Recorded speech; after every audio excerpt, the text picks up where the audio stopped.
The Council of 12 Galaxies had never been wrong. Not once in 47 million years of recorded history. So when they declared humanity's extinction date, they did so with the casual confidence of accountants filing paperwork. 6 months. That's all the primitive bipeds on the third rock from Sol got. I was there, standing in the Grand Assembly Hall on Velcor Prime when Ambassador Thrix delivered the news with all the emotion of someone reading a grocery list. My name is Krell, and I'm what you might call a xenobiologist, though that title doesn't quite capture the existential dread that comes with studying species on the brink of oblivion. The humans will face complete annihilation in precisely 183 of their Earth days, Thrix announced, his 17 eyes blinking in sequential waves. The Vornak swarm has already consumed 6 star systems in the Orion Arm. Mathematical projections confirm Earth's position directly in their path. No one gasped. No one objected. The Vornak were older than most civilizations. A hive mind of biomechanical nightmares that ate planets for breakfast and picked their teeth with moons. They'd been pruning the galaxy of inconvenient life forms since before my species learned to make fire. Evacuation? Someone asked from the back. I think it was Ambassador Zinn from the Crystalline. Wait. No, from the Diamond Collective. Thrix's mandibles clicked in what passed for laughter among his kind. For 78 billion primitives who haven't even mastered faster than light travel. The logistics alone would take decades. Besides, council regulations are clear. Species below Class 5 technological advancement aren't eligible for intervention protocols, and that was that. Humanity got filed under acceptable losses and we all went to lunch, except I couldn't eat. Something about the whole thing felt wrong. Like a mathematical equation that balanced perfectly but still somehow gave you the wrong answer. I'd spent 3 years studying humans, mostly because they were weird and I needed material for my dissertation. They did things no rational species would do, like jumping out of perfectly functional aircraft for fun, or eating capsaicin compounds that literally triggered their pain receptors because it tasted good. They were fascinating idiots basically, so instead of heading to the dining complex, I went back to my quarters and pulled up every file I had on Earth. News feeds, cultural databases, intercepted communications. The humans knew the Vornak were coming. Of course they knew. Every species with a basic radio telescope could see that particular apocalypse rolling toward them like a cosmic steamroller. And how were they reacting? By throwing parties apparently. I watched a broadcast from something called Times Square in New York City. Millions of humans packed together. Many intoxicated, counting down to a new year they statistically wouldn't survive to see the end of. They were laughing, kissing, setting off explosive devices purely for the aesthetic appeal of colored lights. You're all going to die, I muttered at the screen, and you're wasting time on fireworks. My research assistant Venna poked her sensor stalks through my door. Still obsessing over the humans? They don't make sense. They're pre-FTL. Nothing they do makes sense. She floated closer, her bioluminescent patterns shifting to concerned yellow. Kel, you need to let this go. The council made their decision. The humans are a statistical footnote, but I couldn't let it go. Over the next month I became the station's resident human expert, much to everyone's amusement. I tracked their response to the impending doom. It was bizarre, chaotic, and absolutely riveting. Some humans did panic, sure, but others? Others started building. Not evacuation ships. They didn't have the technology. They built monuments, time capsules. Launched satellites with messages for whoever might find Earth after they were gone. One group of scientists started a project to encode human DNA and culture into crystalline, into glass matrices that could survive the Vornak feeding process. They're preserving themselves for a future they won't see, I told the weekly Xenobiology Symposium. It's simultaneously the most logical and most absurd thing I've ever witnessed. Professor Kalm, a distinguished scholar from Andromeda Sector 7, yawned through 3 of his 4 mouths. Denial is common among doomed species. They'll accept reality when the Vornak arrive. 5 months passed. The Vornak consumed 2 more systems, each one bringing them closer to Sol. The Council sent exactly 1 message to Earth, a formal expression of regret for the inconvenience of their extinction, along with a certificate acknowledging their contribution to galactic biodiversity. I'm not joking. There was an actual certificate. The humans framed it and hung it in their United Nations building. Then, with 37 days left, something changed. The human communications traffic I'd been monitoring suddenly shifted. Less panic, less chaos. Instead, there was this strange calm, like the eye of a hurricane. Their leaders gave speeches about dignity and defiance. Their artists created works of devastating beauty. Their scientists published their final theories, Not for peer review but for the cosmic record. And their military, which everyone agreed was adorably primitive with their chemical rockets and nuclear weapons, started doing something interesting. They stopped preparing to defend Earth. Instead, they launched every available vessel into a loose formation between their planet and the approaching Vornak fleet. Not to fight. The math made that impossible. No, they were creating a sensor network, a web of observation satellites and crewed ships that would document the Vornak's approach in unprecedented detail. They're going to die gathering data for science, I said, stunned. They won't even be around to analyze it. And they're still doing science. Venna thought I'd gone mad. Maybe I had. But I convinced her to help me do something probably illegal. We tapped into the sensor feeds from those human vessels and started recording everything. If humanity was going to leave a legacy, someone should witness. 20 days until extinction. 15. 10. The Vornak swarm entered the Sol system. 300,000 bioships, each the size of a small moon, moving with perfect coordination. I watched the human vessels scatter their sensors, maintaining their observation posts, even as the Vornak vanguard approached. 5 days. 3. 1. The council held a memorial service. A brief moment of silence for humanity's passing. Very dignified. Very fine. Except humanity didn't pass. The first Vornak bioship that tried to enter Earth's orbit just stopped. Dead in space, all systems dark. Then the second. Then 10 more. Then 100. The entire Vanguard fleet went silent in the span of 6 hours, drifting like cosmic garbage while the rest of the swarm pulled back in what looked like genuine confusion. The council emergency session was chaos itself. Thrix couldn't stop his eyes from blinking out of sequence, a sign of severe distress in his species. This is impossible. The Vornak don't stop. They don't retreat. They don't fail. But they had failed. Against humans. Against a species we'd written off as primitive. I was still watching my illegal feeds when the message came through.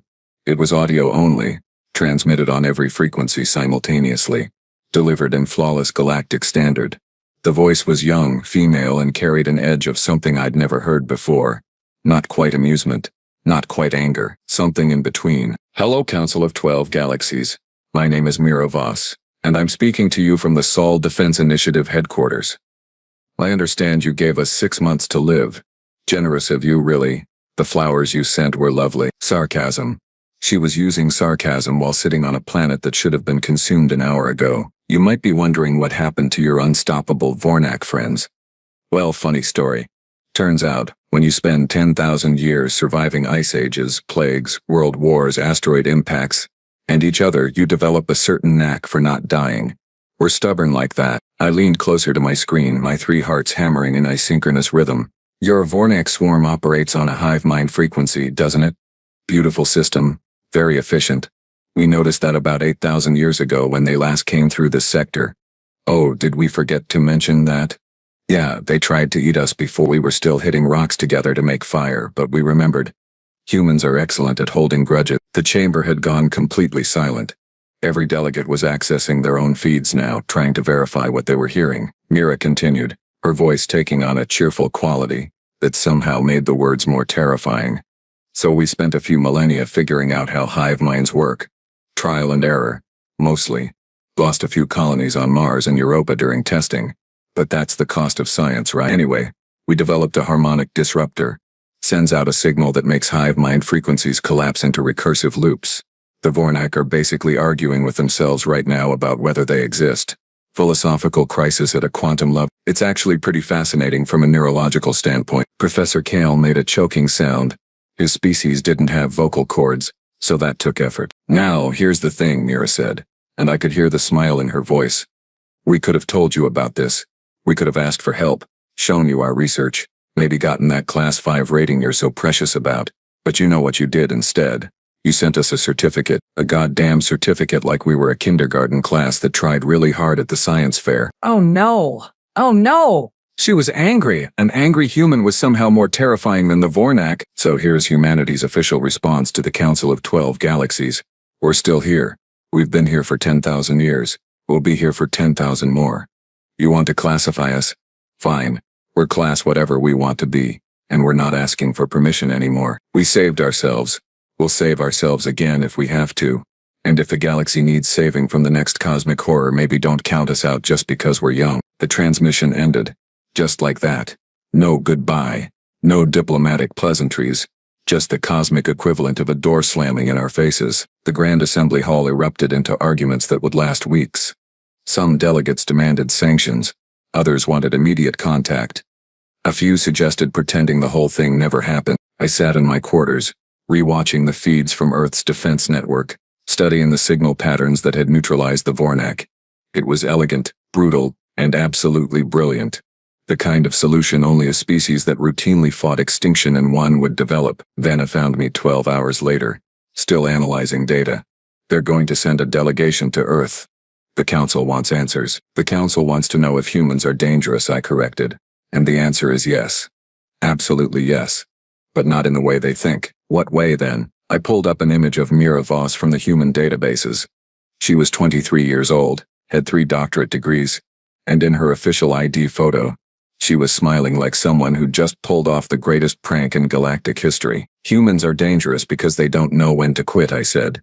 You tell them they have 6 months to live, and they spend it figuring out how to live 6,000 years more. You throw the unkillable at them, and they kill it anyway. They're not powerful because of their technology or their numbers.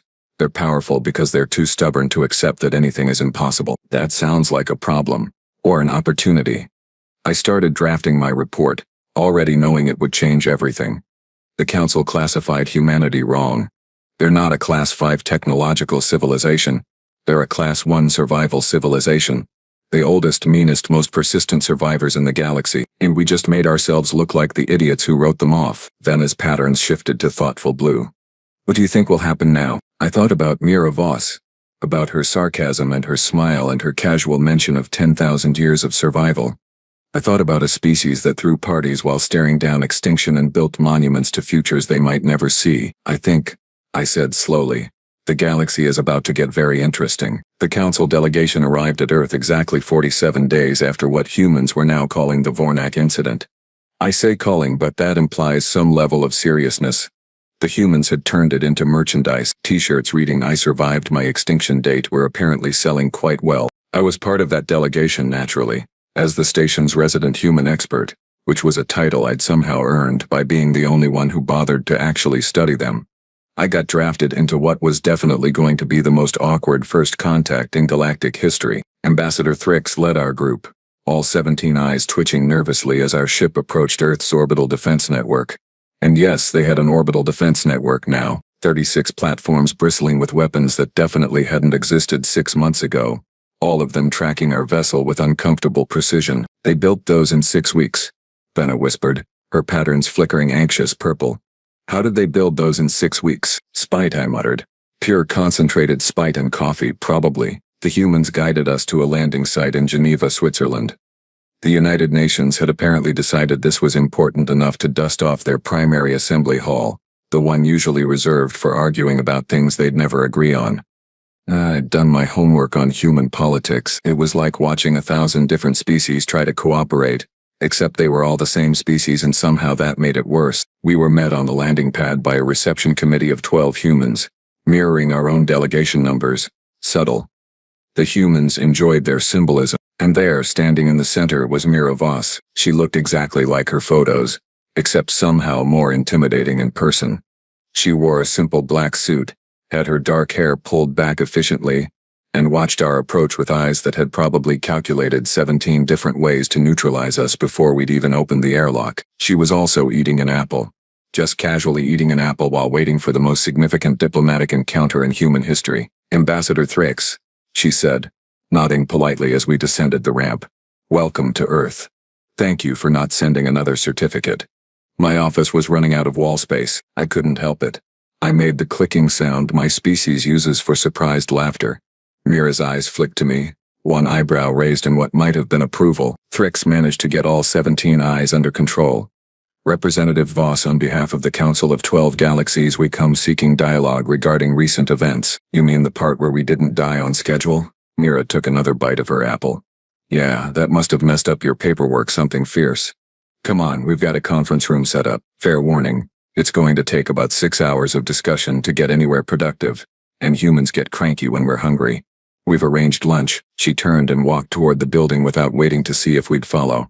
The other humans in her delegation smiled with varying degrees of politeness and gestured for us to proceed. I like her already, I told Venna. You would, she replied, but followed me anyway. The conference room was designed for human comfort, which meant it was slightly too warm and the chairs were wildly inappropriate for most of our physiologies.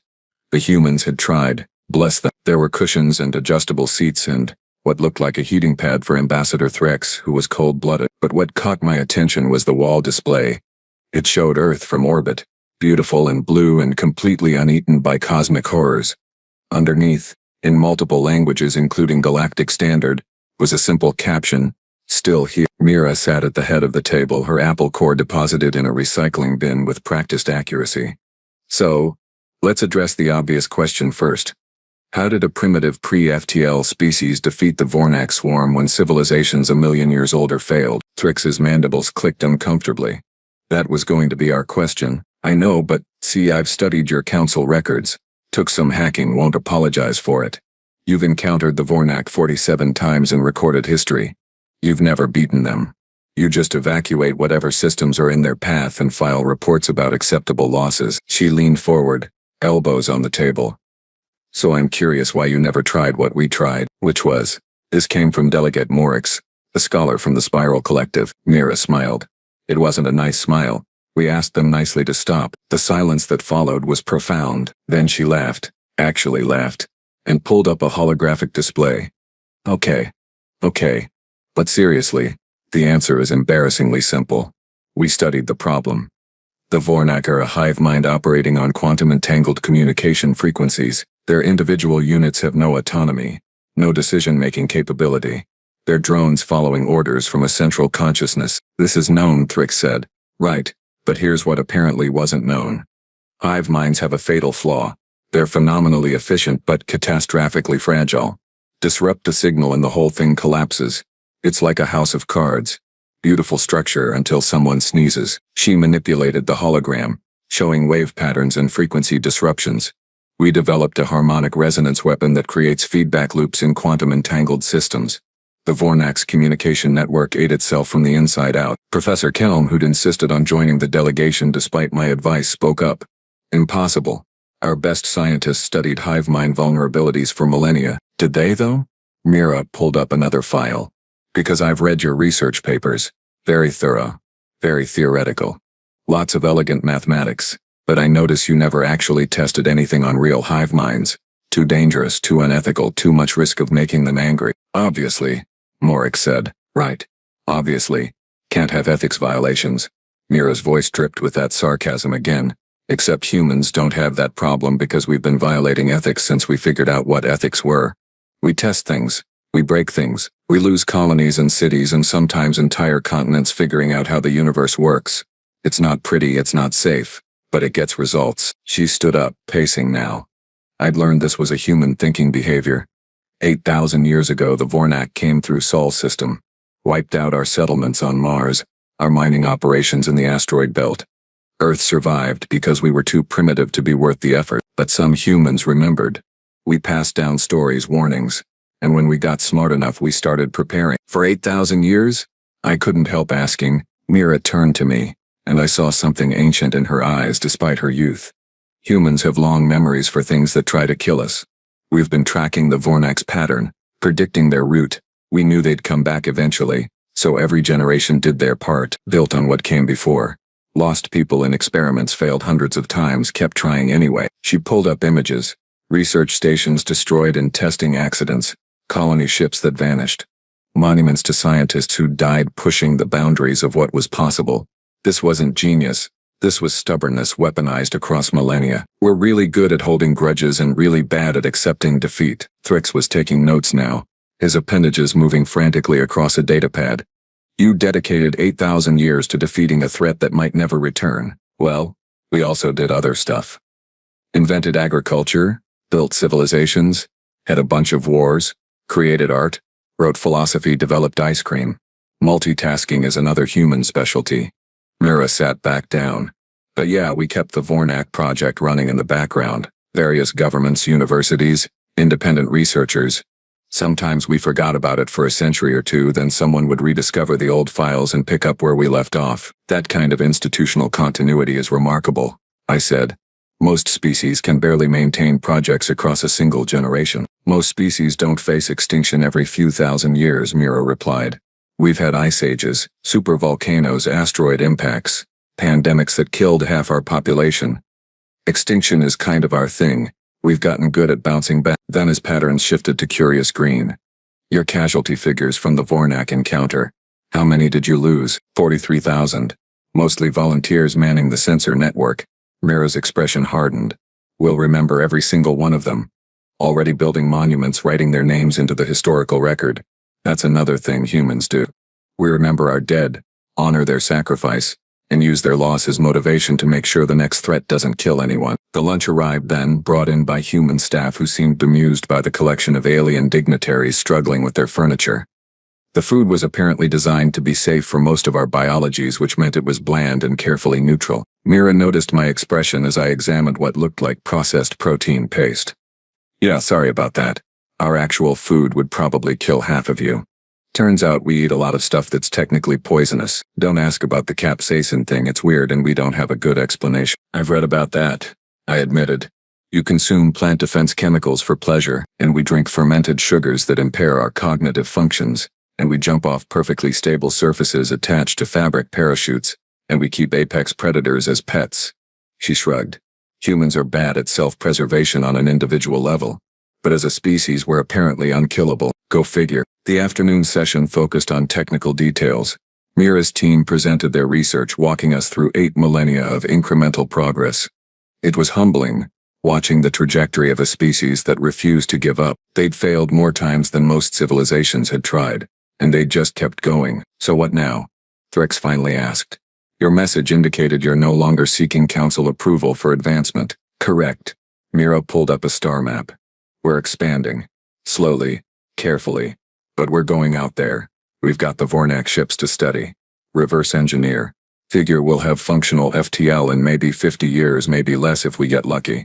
We'll follow all the standard first contact protocols, respect territorial boundaries, play nice with the neighbors. But, I prompted, because there was definitely a but coming. But we're not asking permission anymore. We're not sitting on Earth waiting for the galaxy to decide if we're worthy of survival. We've proven we can handle threats you couldn't handle. We've earned our place out here.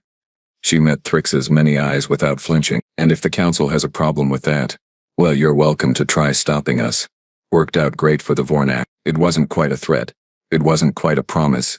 It was pure human confidence, backed by results. Delegate Morix cleared his throat equivalent. The council will need to discuss classification protocols. Sure, discuss away. We'll be busy dismantling the rest of the Vornak fleet and building new defensive platforms. Mira smiled that dangerous smile again. Oh, and we're happy to share the harmonic resonance technology. Free of charge, full technical specifications. Figure the galaxy could use a Vornak deterrent. That caused a stir. Species didn't just give away weapons technology, especially not weapons that could neutralize one of the galaxy's oldest threats. Why would you do that? Professor Kelm asked suspiciously. Because spite only gets you so far. And we're not actually monsters. Mira's expression softened slightly. Look, we're angry about the whole extinction certificate thing. We're going to be sarcastic about it for probably the next 1,000 years. But we're not stupid. We know we're the new kids in a very old, very complicated galaxy.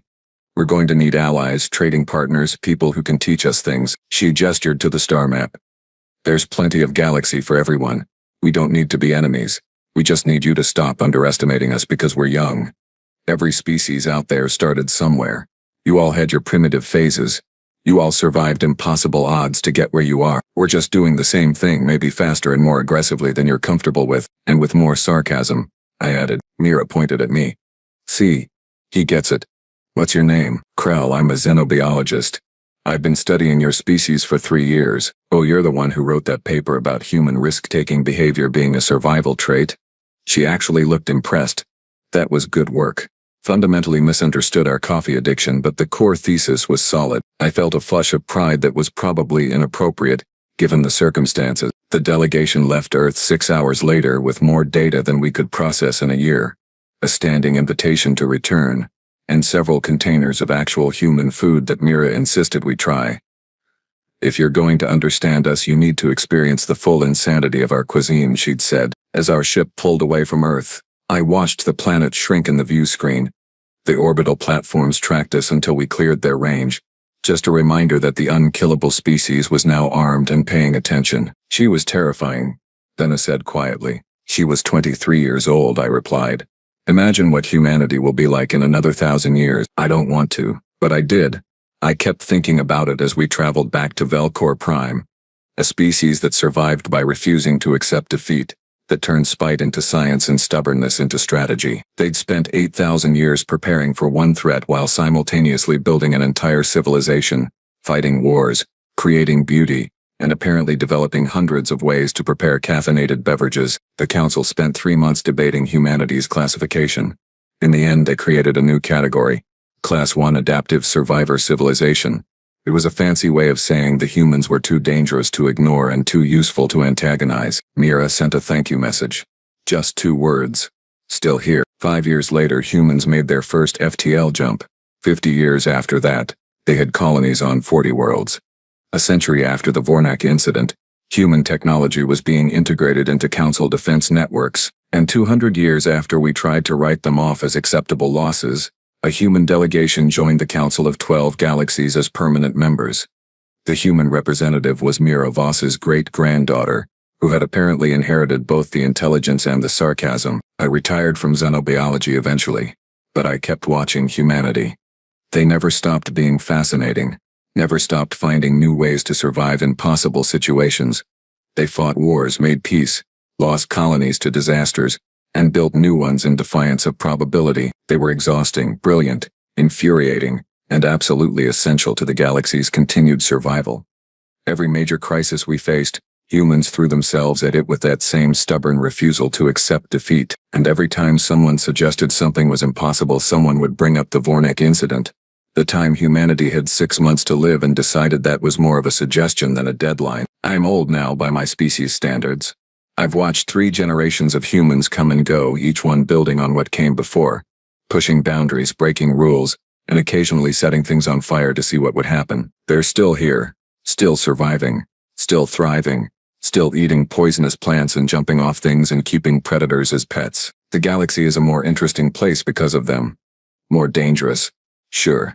Definitely louder, but infinitely more interesting. And somewhere on Earth, I like to think there's a new generation of scientists working on the next impossible problem, preparing for threats that won't arrive for another 8,000 years, building on millennia of stubborn human survival, because that's what humans do. They survive, they remember, they prepare, and when the universe tries to kill them, they take notes, learn from the experience, and make sure it doesn't happen again. The Council of 12 Galaxies had never been wrong before, but humanity taught us something important. Sometimes being wrong is the best thing that can happen to you.